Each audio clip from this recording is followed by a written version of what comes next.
Hello and welcome to Friday's Facebook Live with me, Chris from Christopher Hall Training. I'm on Facebook and YouTube, so if you do see my eyes flicking from side to side, that's because on this screen here is Facebook, and on this screen here is YouTube. So we are live. We are talking about The Truth About Getting Fit, which was a programme on the BBC, I think it was Monday night. I've had a number of clients in the gym talk to me about it, bringing up subjects, asking me what they think, or asking me what I think about the programme, about its content, about what is it, what it all means, how it all fits into the bigger picture, so on and so forth. And I thought I would just sort of, I don't know, consolidate and summarize and put as much as I can into a Facebook Live and just see what the reaction is. So if you do find it useful, do like and share the video. If you do have a question, do pop a comment down, and I'll kind of answer them as I go. So we'll just kind of see how that unfolds. But you know, even if you just want to sit and listen, then that's absolutely fine as well. Some of the information I will agree with, some I'll disagree with. So there's going to be both. As a whole, I like the program. I like what he's bringing to the table. There is useful stuff in there. There is some stuff that needs a little bit of work. So it's just a case of understanding how it fits into the bigger picture. That's how I look at things. That's how I look at things in the gym. That's how I look at things when I work with people. And I'm going to try and cover 5 different parts, so 5 different elements of the program, mainly the bits that I've spoken to people in the gym about, really, and for no other reason than to try and help other people understand the information a little bit better, because within the fitness industry, you do tend to think it's all a bit confusing, it's all a bit contradictory, whereas I tend to look at it as a piece in a puzzle. So it does have a place. It does have I see it as a piece in the puzzle, if you will, and you just got to fit it in the right place. If you get it in the wrong place, it won't do you what they say it does. If you get it in the right place, it'll get you the benefits that you want to get, if that makes sense. So that's kind of what we're going to look at over the next period of time, and we're going to talk through, as I mentioned, 5 different points. We're going to look at testing your own current fitness levels. That was one. I'm going to be looking up at the screen here where I've just got some notes. This is unscripted. The only notes that I've got are just the little subject matter and a few quotes and bits and pieces about it. So it's testing your own current fitness level. That's going to be number 1. Number 2 is about the 10,000 steps. Isn't the holy grail of fitness, or it isn't necessarily a massive marker of fitness, if you will. Some benefits of running. Just 2 minutes of exercise per week could improve your fitness. And number 5 is all about the building of muscle as you get older as well, and just sort of put that into a little bit of context with regards to the training that you need to do. I'll also add some other bits and pieces in with regards to I don't know, sort of other aspects of fitness and how it fits into a bigger picture. So I will sort of go off on tangents, and I'll try and sort of, I don't know, help you make sense of it, hopefully. If it doesn't make sense, then just say and ask a question, and then I can obviously answer that question. So if we start off with not necessarily needing a personal trainer to test your current fitness levels, that's absolutely true. You don't. You don't even need to use the test that he used, which was how many times you can get out of a chair, how long it takes you to get out of a chair in 10 seconds, or up and down out of a chair, back and down. Now, that's, he showed it had been used in a piece of scientific research, which is absolutely fine. But in essence, all you need to be able to do is, another one you could use is walking up your stairs and taking your pulse, and then doing some exercise, then walking up your stairs again in 4 or 6 weeks' time, and then taking your pulse again. Is your pulse lower? Is your heart working as hard as it was before you started the exercise? If it's not working as hard, it's more efficient. You're completing the same task and using less effort because your heart isn't beating as much, if that makes sense. So it can be as simple as that. So as long as you've got a marker, then you can use that as a means of sort of like a base level of fitness. So if you are using a trainer, great, they'll be able to take the results, they'll be able to measure. What they'll also be able to do is also be able to put a plan in place to improve that. That's maybe the one thing that just doing it on your own can be limiting. If you're very good at self-coaching, that's absolutely fine. If you're not necessarily good at self-coaching, then obviously having someone there who can coach that and plan that and put that into place is going to help you that much more. So the first one really is, it doesn't really matter what the test is. You just need some consistent marker where you can take a level of fitness, be it how many times you get up out of a chair in a minute, be it how many times you can walk upstairs in a minute, be it how far up a hill you get in 1 minute. It doesn't really matter. All you need is something that's consistent that you can then retest in 4, 6, 8, 12 weeks time. But what you may need a trainer for is the bit in between, which is actually planning of the exercise. But if you're right at the start of your fitness journey, then just starting exercise will have benefits, or starting any sort of exercise or activity regime will have its benefits. So from that perspective, what he's saying is all true, but what you really need is just a consistent marker that you can retest over time in 4, 6, 8, 12 weeks, whatever it needs to be. So that's point number one. Point number two is the 10,000 steps. And he put it against completing 3 10-minute sessions of brisk walking, which was equal to about 3,000 steps. So again, what he's mentioning here, the science shows, the journal shows that it's as effective, if not more effective. So if you want to use that, use it. If you want to use 10,000 steps, use 10,000 steps. The main thing is are you recording your progress? Are you able to retest how hard that 10,000 steps is? How long is that 10,000 steps taking you? As long as, again, you're testing it, measuring it, and recording it, then at least over time you can see that your fitness is improving, or at least the cardiovascular part of your fitness is improving. So it's very much being able to make sense of that, because again, as I mentioned in point one, as long as you've got something that you're testing, then it's absolutely fine. Don't worry about the test that it is. Just make sure it's something that you can test and that you can measure over time. As you go on and you start to learn more about health and fitness, and you might think, well, I'm starting to get to the end of this test working, then that's absolutely fine. That works. Find a new test, continue with that one. So it's very much being able to navigate your way through it, which is where you may need some sort of coaching, some sort of education to be able to get you there. So for the first 2 points, the main thing is, can you test and can you retest? If you can do that, then you're gonna either see that you're improving your fitness, you're not improving your fitness, or your fitness is going in decline. Now, obviously, if it's improving, then keep doing what you're doing. If it levels off, you may need to think, right, I need to step this up a little bit. If it's declining, then you're going to have to change what you're doing. So don't think of these programs, because there's lots of programs out there saying all these different tests, all these different ways of doing it. But if you just look at the common theme of what they're saying, which is essentially in these first two anyway, which is test, measure, over time, then it doesn't really matter what the test is. So that's point number 2. Point number 3 was where he was talking about running. Not the running can get you high, or because exercise in general gives you endorphins. So where running will do that as well, it's just a case of exercise, really. So with regards to the benefits of running, he was talking about sort of versus running, and how it. Oh, hello, Matthew. I can see you're watching. So thank you for coming on. Hopefully this is useful for you. But yes, back in the game. So yeah, benefits of running with regards to running versus walking. It is useful to start running, but what we've also got to know is how well are you running?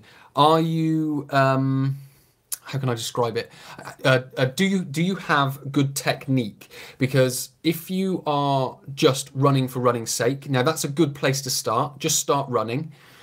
But what can tend to happen if you've got not necessarily faulty biomechanics, but if your knee doesn't quite line up with your foot when it hits the floor, or if you haven't got proper alignment through your foot, knee, and hip as it hits the floor, then eventually, because of that misalignment, you're going to create some sort of pain in the future, or some sort of tightness or instability through that leg.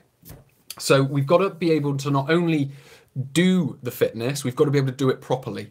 So it's very much thinking about, not only am I starting, which is a good thing to do start, but then the second thing to do is start to refine and update what you're doing.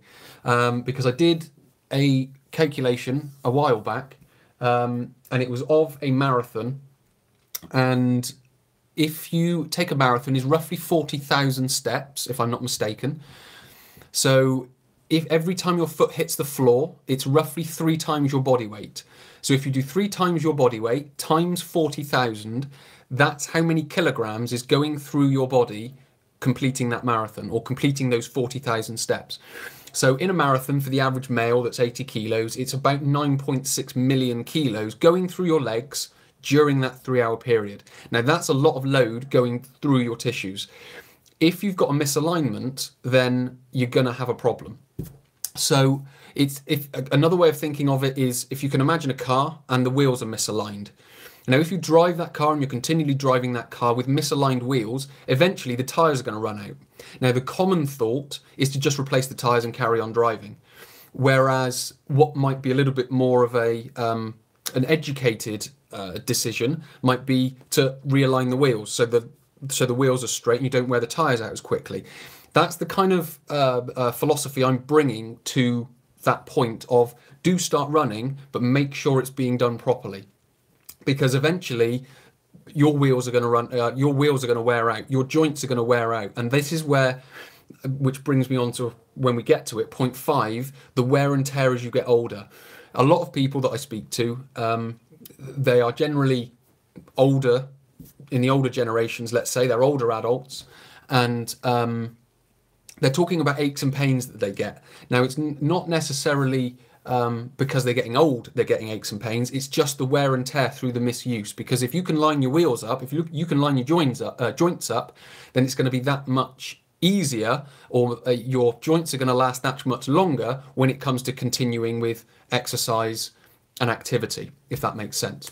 So with regards to the benefits of running, they are there. Cardiovascularly, the endorphins, so on and so forth, you will get that from running. But what you might get are some of the, let's just say, the drawbacks of it, which come along with all exercise. Exercise isn't only a positive. There are negatives that come with it. But at the moment, through this program and through other media, they're only talking about the benefits of it. Whereas where that's useful and people do start to do it, there does need to be a point where they learn the negatives to it, because you never go through life where there's only one side to the story, if that makes sense. There are positives and negatives to anything, and exercise is just the same. It's just at the moment, because of the media and how things are at the moment, I guess, with health and the necessity of exercise, in that people just don't do it quite as well as they could. So number 4 is just 2 minutes of exercise per week could improve your fitness. Now, yes and no. Yes, because if you're doing nothing, then doing more than nothing is going to improve you. So where that is absolutely true.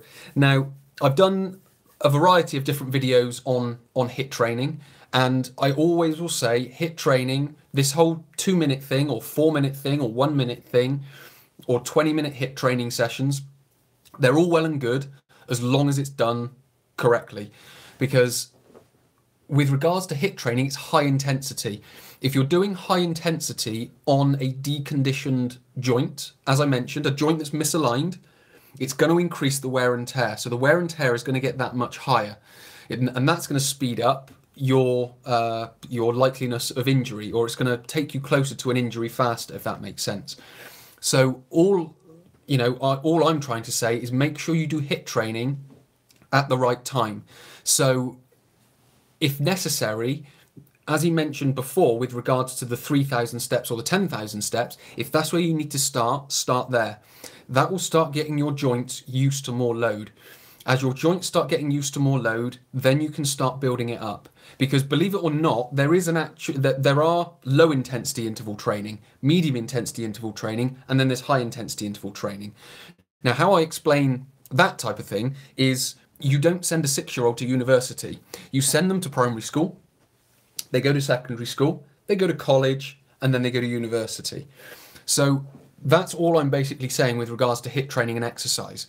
Don't jump straight to university. Don't jump straight in the deep end of the pool. Whenever you learn to swim, you never jump in the deep end. You always start the shallow end, you walk in through the steps, then you learn to dive in, and then you can swim in the deep end sort of thing. So at the moment, with regards to the fitness industry and the way it's promoted, what they're trying to teach you is to essentially dive in the deep end. They're trying to say you're a beginner, but you're going to do advanced exercise, which when you think about the national curriculum, that would make no sense. And to the person that you were saying, oh, let's send this 6-year-old to university, you'd say, no, that's not going to happen. We're not going to do that because that just seems ridiculous.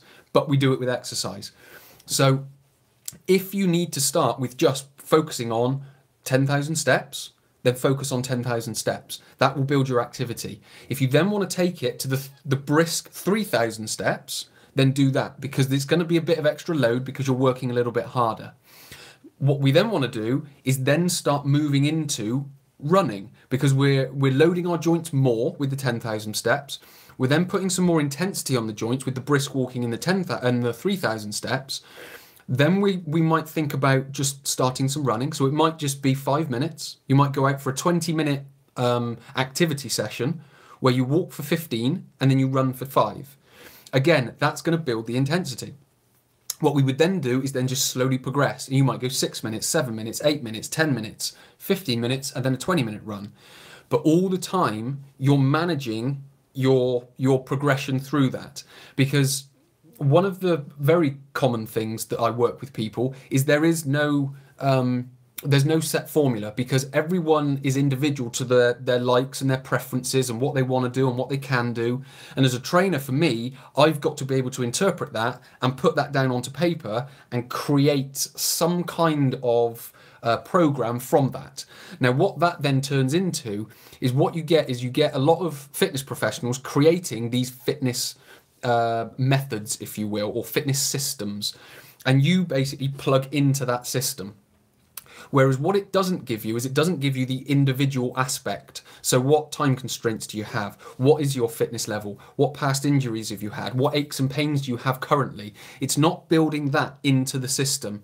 What it's doing is it's just saying, right, here's an individual. I'm going to assume you're completely fine, and I'm going to make you do this protocol that I've designed that builds intensity and progresses and so on and so forth. But what it doesn't do is it doesn't take into consideration the individual aspects, which is the ones I've just mentioned. So what we've got to do is, certainly from my perspective, which is where my coaching skills come in, where my programming skills come in, where my understanding of exercise comes in, is taking that individual from where they are and building their own individual route to the place that they want to get. If we think about that on the map, if we know we're in Bristol and we want to get to London, we know we've got a few options. We can go straight along the M4 all the way, or we could go down to Bath and jump on the A4 and go all the way to London that way, or we could go up to Gloucester and on the way to Oxford and then down into London that way. So there's lots of different routes that end us in the same place. Some may take slightly longer than others, but we're here, we've got stuff to do, so it doesn't really matter how long it takes. What matters is that you get there. Now again, if you're going along the M4 and for whatever reason there's a roadblock and the road's closed, we've got to recalibrate that. We've got to redesign the plan.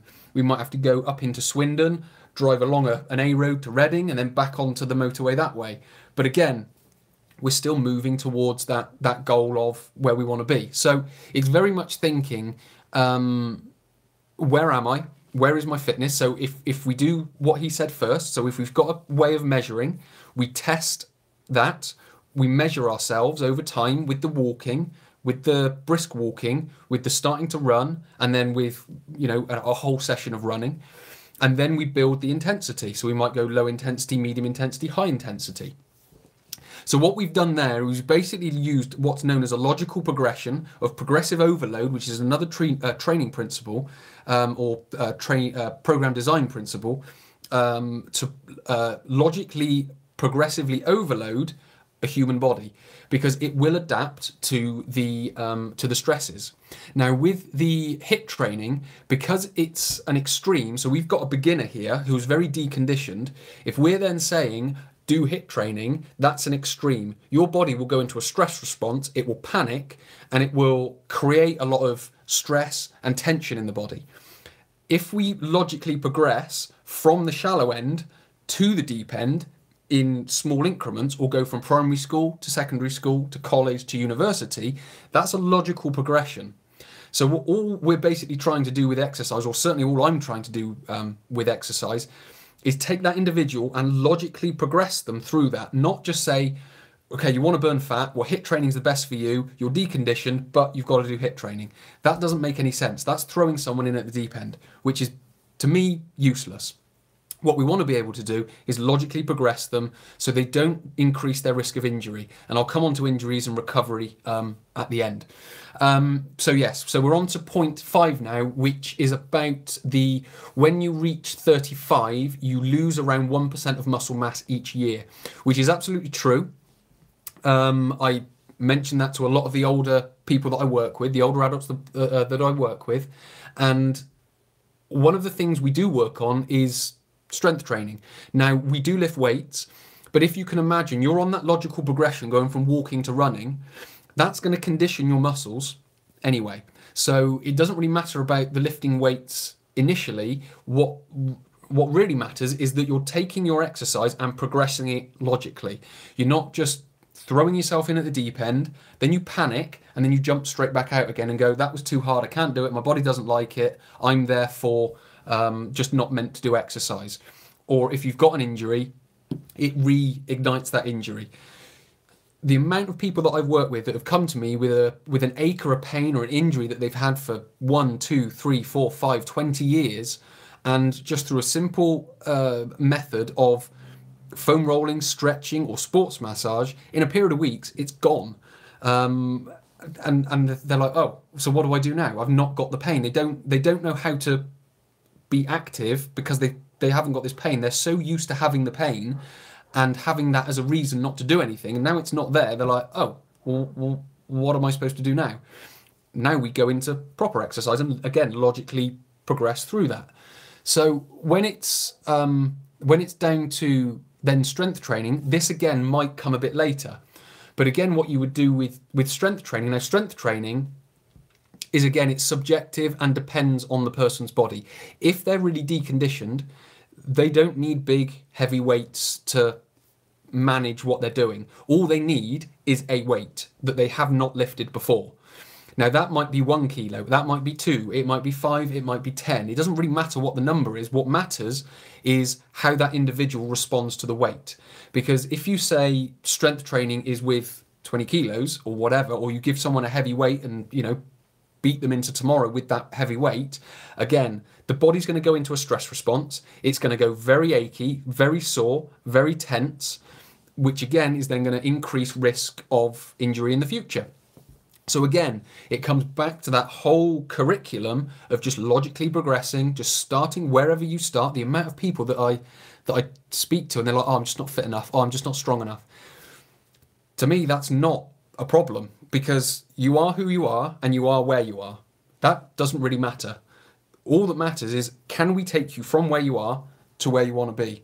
Because that's the important bit. It doesn't really matter where you are. What matters is, can we get you where you want to get? And that's everything that I do is based on that. It's just the first bit. I've got to find out where you are. So if you can imagine a map, I've got to find out where you are on that map. I'm using the map of fitness, but if we use a map in geography, you know, you might think you're in Bristol, but when I do a bunch of health and fitness assessments on you, we might find out that you're in Birmingham. So we have to plan a completely different route all the way down to London to get there. Whereas if we were in Bristol, it would be obviously a completely different route. So a part of my job as a health, fitness professional, exercise professional, whatever you want to call it, or personal trainer, is to find out where you are. Obviously, you can tell me where you want to get, and then the expertise comes in how we get you from A to B. So when I mentioned you can test your own fitness at the start without the need of a professional, that's all well and good, because you do just need something that you can test and measure. Doesn't matter what it is, you just need something that you can test yourself, measure it over time, and then retest yourself at the end and go, yes, I have improved, therefore my fitness has increased. And that's absolutely fine. So it needs to be as simple as that. And the reason a lot of my ideas don't sell is because they're very simple, and potentially they come across as, you can't advertise them really well because they haven't got the buzz factor. They haven't got the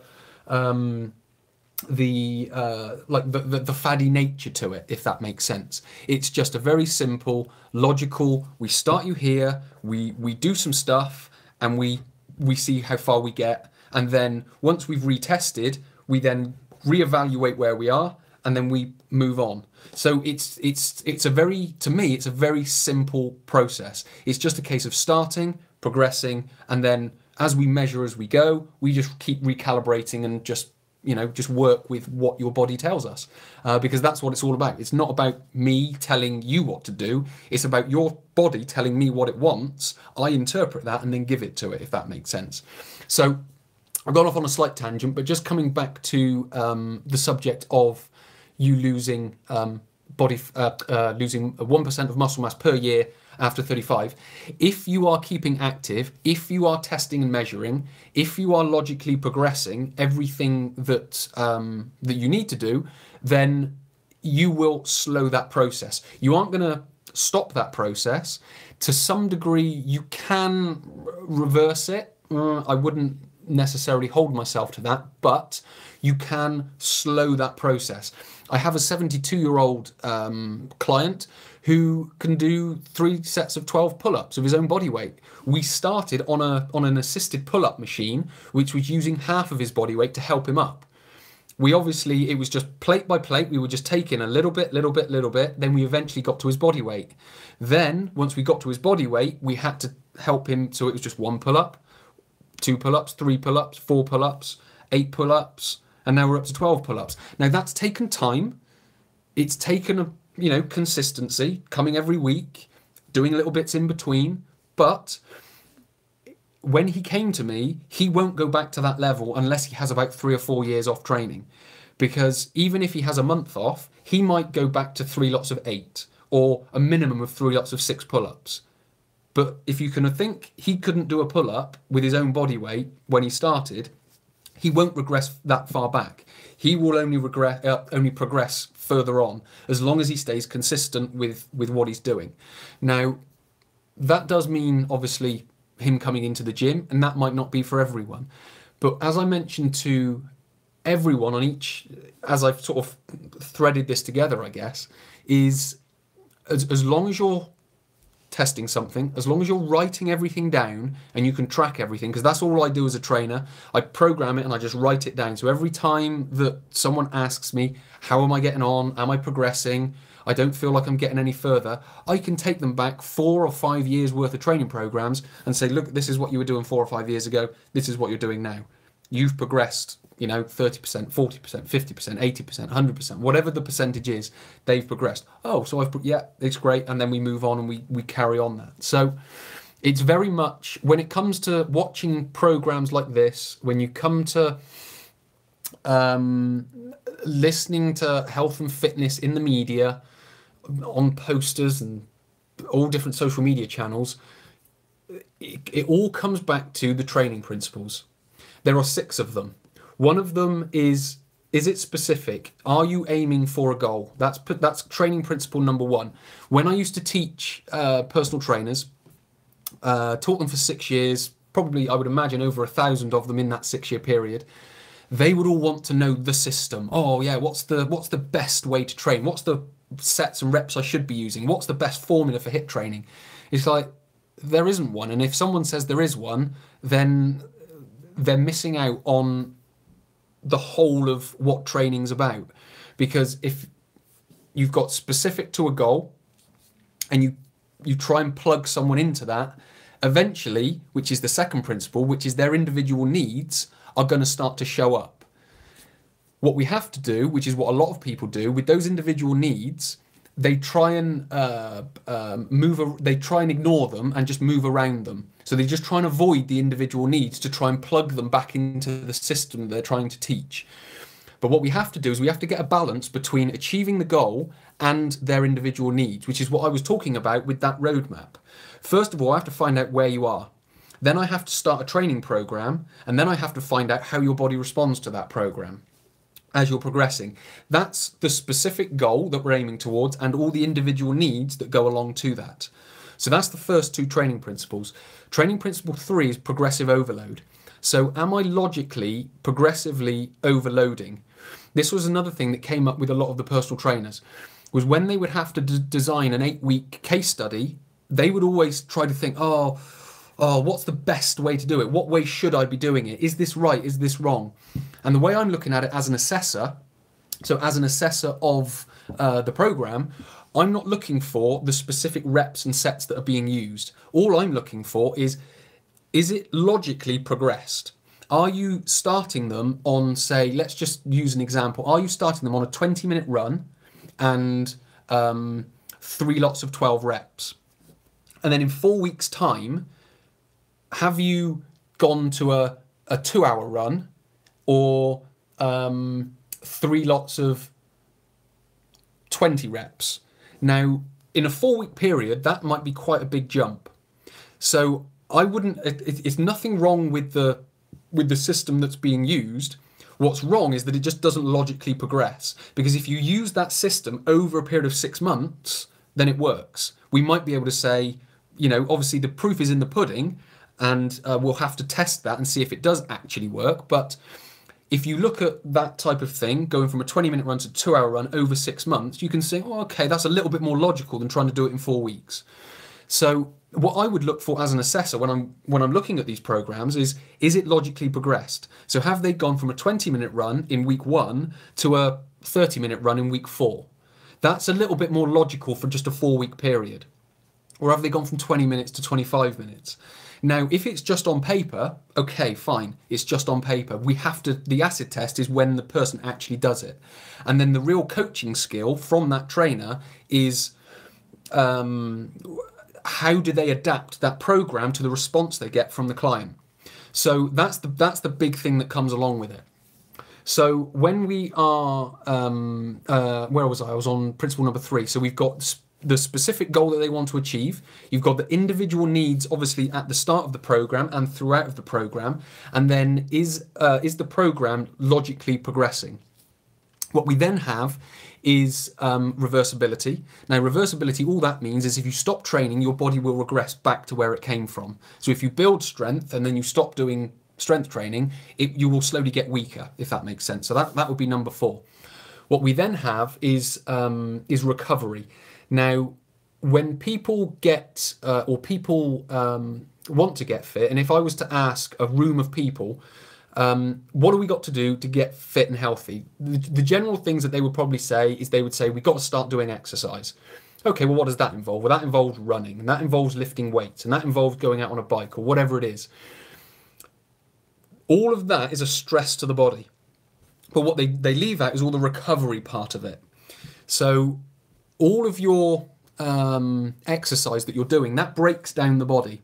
So if you're thinking about strength training or hypertrophy training, which is the building of muscle, that is in place. And what you need to do is you need to break down the body to be able to build it back stronger. And that's the 6th one, which is adaptability, is the fact that your body adapts to those stresses.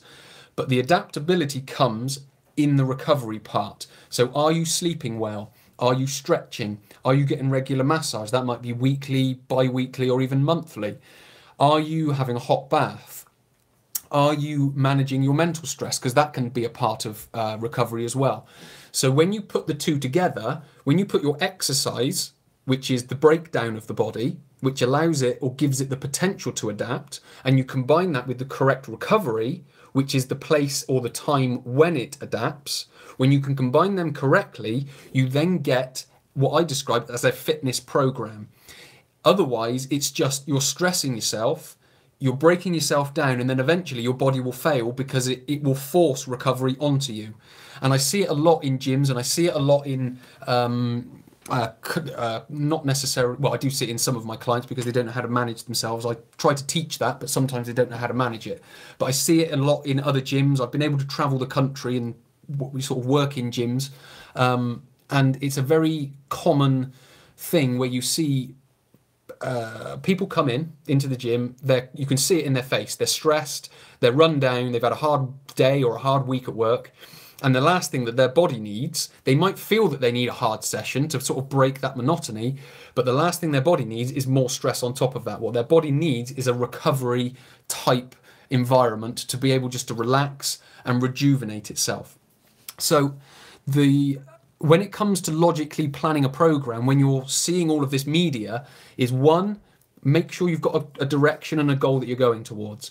Two, make sure you understand your individual needs that come along with that program, and make sure you're monitoring and testing and measuring all of those individual needs as you go along, because it could be anything. It could be you get a bit of knee pain. It could be you get a bit of shoulder pain.